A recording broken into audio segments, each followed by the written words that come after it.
Bom dia, hoje é 4 de outubro, eu sou Ana Carolina Zitlag e esse é o Ouvindo um Podcast da Bloomberg Linha. Aqui eu te conto as principais notícias de negócios e de economia do Brasil e do mundo. Bom dia, meus queridos ouvintes, nesta quarta-feira, ou eu deveria dizer traidores. Vocês são um bando de traidores. Bastou ficarem 2 semanas sem ouvir o som da minha voz e já estão pedindo por um golpe de estado da tia Isa. Isabela vai voltar, gente. Ela só não está no mesmo estado físico de fronteira que eu. E fica um pouco difícil a gente gravar à distância porque a qualidade do áudio não dá certo. Então, assim, não sossego fácil que Isabela vai voltar. Então, vamos falar as notícias hoje. Porque, assim como vocês querem me destituir, a Câmara dos Estados Unidos destituiu o seu presidente pela primeira vez na história. Vocês aí tentando fazer um negócio aí, tentando imitar a política americana. Incrível, esses ouvintes aqui estão tão informados, criei monstros. Estão tão informados das coisas que agora querem ficar imitando.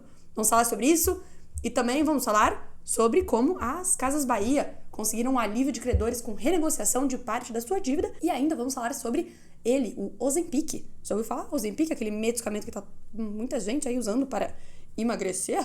O Barclays, que é um banco inglês, está recomendando cautela ao investir em empresas como McDonald's e PepsiCo e outras de fast food por conta da suposta revolução aí que esse medicamento trouxe ao mercado. Se você gosta aqui da Bloomberg Linha, não esquece de seguir a gente em todas as redes sociais, de se inscrever aqui no podcast, de ativar as notificações e também de me seguir no Instagram, se você quiser, ana.sieds. Vamos às notícias.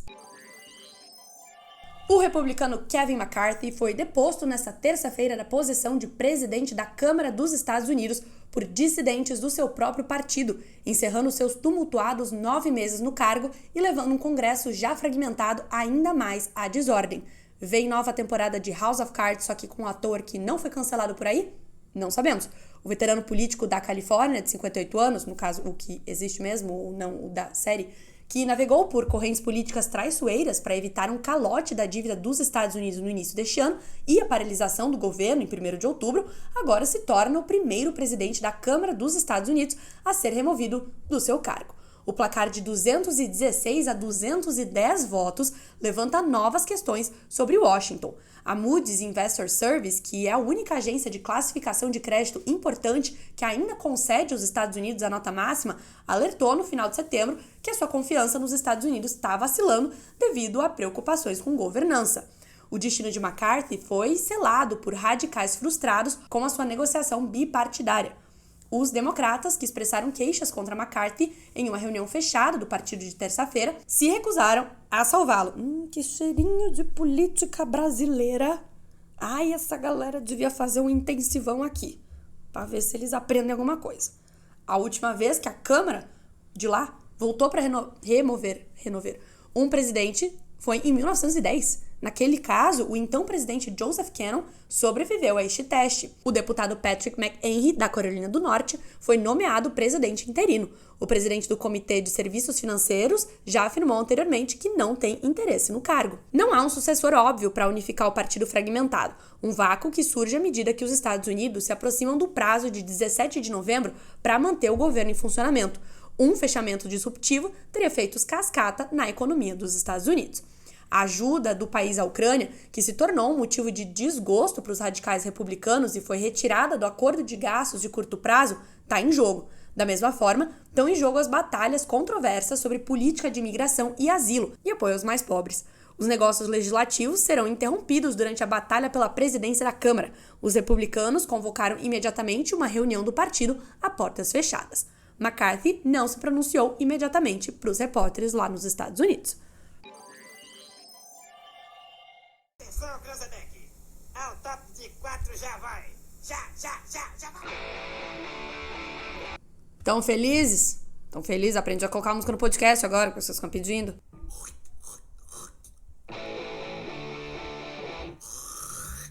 Por que essa musiquita? Porque agora vamos falar de Quante Gente, Quante Alegria, Minha Felicidade é Comprar um Crediário na Casas Bahia. O grupo conseguiu nesta terça-feira um alívio no curto prazo de credores em uma renegociação de dívida. A varejista anteriormente conhecida como Via, e agora Grupo Casas Bahia, ofereceu um aumento de spread de remuneração e pagamento de um prêmio sobre o valor nominal unitário da dívida na renegociação nos termos da 20ª emissão de CRI, Certificado de Recebível Imobiliário no valor superior a 30 milhões. Legal, gente, é assim mesmo. É assim mesmo que a gente aprende de economia. É como se tu pegasse dinheiro emprestado com a tua mamãe e aí chegou a hora de pagar, né? Vocês combinaram, me paga na segunda-feira. Aí tu chega na segunda-feira e tu fala, ixi, mami, não vai tá dando. Não vai tá dando porque eu tenho umas outras 400 milhões de coisa pra pagar, incluindo funcionário. Aí, então vamos fazer o seguinte, mas peraí, eu vou te pagar. Uma hora eu vou te pagar, mas eu vou te pagar daqui a 2 anos, pode ser? E aí, quando eu te pagar daqui a 2 anos, além do dinheiro que eu tô te devendo agora, aí eu vou pagar juros e eu ainda vou te dar uma bala. Pode ser? Beleza. Foi isso que a Casas Bahia fez com os credores. Isso quer dizer que a companhia vai ter maiores despesas financeiras, mas ganha tempo para encaminhar o seu plano de reestruturação em um contexto de menor apetite do consumidor por bens duráveis devido aos juros elevados. Em um relatório publicado na segunda-feira, a corretora Genial descreveu o sentimento de parte do mercado de análise de empresas de varejo com o seguinte título, abre aspas, 3 de outubro pode ser letal, fecha aspas. E a avaliação de que seria abre aspas de novo, um importante teste cardíaco, fecha aspas, diante da série de reestruturações do grupo. Adorei o drama, genial, nota 1000. Eles citam aí a troca de CEO há 6 meses do grupo Casas Bahia, quando Renato Franklin, que é CEO da Movida, substituiu o Roberto Fulcherberger. No fim da manhã de terça-feira, a companhia confirmou, em fato relevante, a renegociação do pagamento da emissão dos CRIs, ou seja, a renegociação do dinheirinho para o cinema com mamãe. O maior custo financeiro assumido na renegociação pode dificultar a execução da estratégia de curto prazo da varejista, segundo os analistas Iago Souza, Vinícius Esteves e Nina Mirazon, que assinaram o relatório da Genial sobre os cenários possíveis para a saúde financeira do grupo. Caso o pedido de antecipação do CRI, essa dívida aí, fosse aprovado pelos credores, ou seja, se o grupo tivesse que pagar essa dívida agora, que seria o pior cenário apontado por analistas, isso poderia acionar uma cláusula de antecipação de outras dívidas, o que totalizaria um montante estimado em quase 3,2 bilhões de reais que poderiam ser antecipados para um pagamento agora. Analistas não trabalham com a premissa de que a varejista abra novas lojas até 2025 e esperam o fechamento de 100 unidades ao longo dos próximos 12 meses. A corretora sustentou a recomendação para manter a ação das Casas Bahia, que acumulava até ontem uma desvalorização de 74% em 2023. Quanta gente,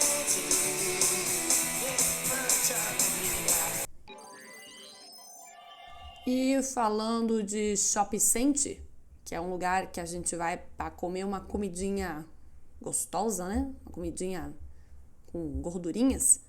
Pois chegou aí a vez de talvez ficar um pouco reticente em investimentos em empresas que oferecem esse tipo de alimentos, segundo analistas do Barclays, o banco inglês, já que medicamentos usados para a perda de peso, como o Ozempic, representam um risco real para as empresas que vão desde restaurantes de fast food até fabricantes de cigarros. Segundo eles, os preços dos seus ativos no mercado não têm refletido completamente o potencial impacto negativo da mudança de hábito das pessoas. É que esses remédios que ajudam as pessoas a perderem peso têm também evidências anedóticas que sugerem que eles também reduzem os impulsos para consumir substâncias viciantes, como álcool e cigarro. A crescente popularidade desses medicamentos pode prejudicar a demanda de empresas, incluindo a PepsiCo, que é a fabricante do refrigerante Pepsi e do chips Lay's, o McDonald's, e também da Altria, que é fabricante de cigarros. Segundo esses analistas, as preocupações podem estar refletidas nos preços das ações. O índice de alimentos embalados caiu cerca de 14% esse ano, mesmo quando o índice S&P 500, um dos principais dos Estados Unidos, tem uma alta acumulada de 10%.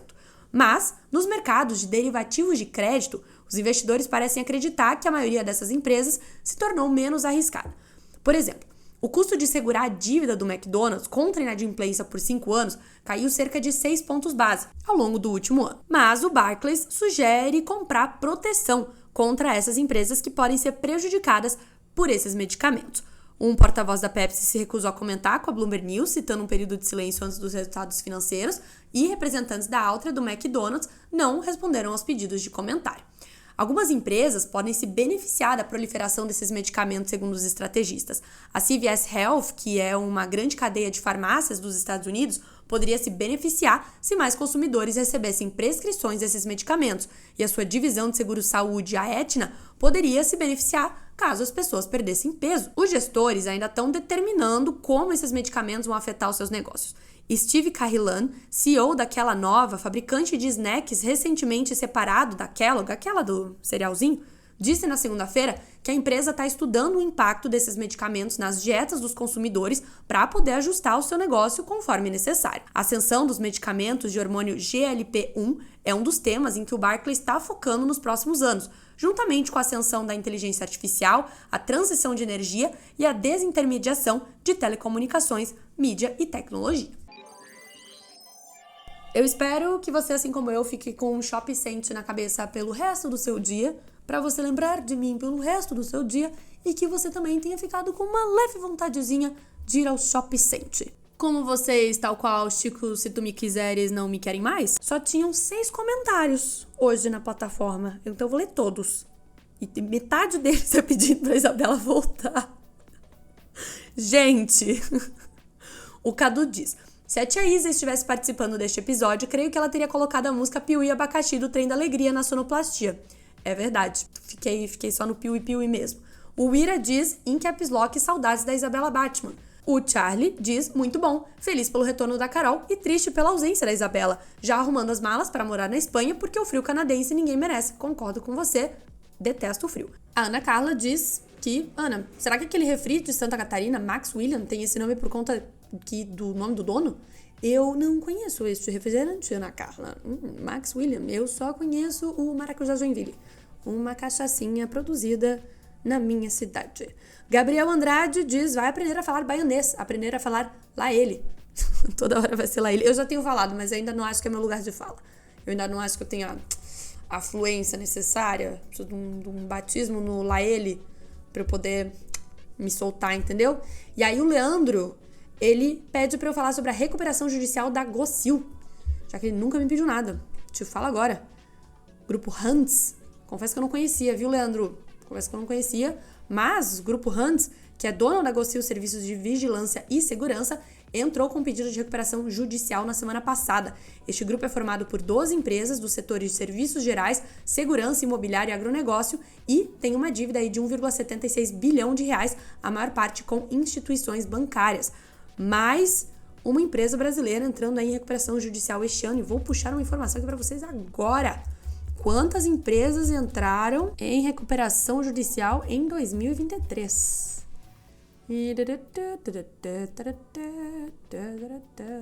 Segundo dados do Serasa Experian, o primeiro semestre de 2023 registrou 593 pedidos de recuperação judicial, um crescimento de 52% em comparação com o mesmo período de 2022. Isso pode ser explicado em parte pelo atual patamar dos juros no país, que acabam dificultando a renegociação de dívidas, segundo analistas. Então, minha gente, é isso, viu? É isso, Acabou. Boa quarta-feira, grande beijo, até amanhã.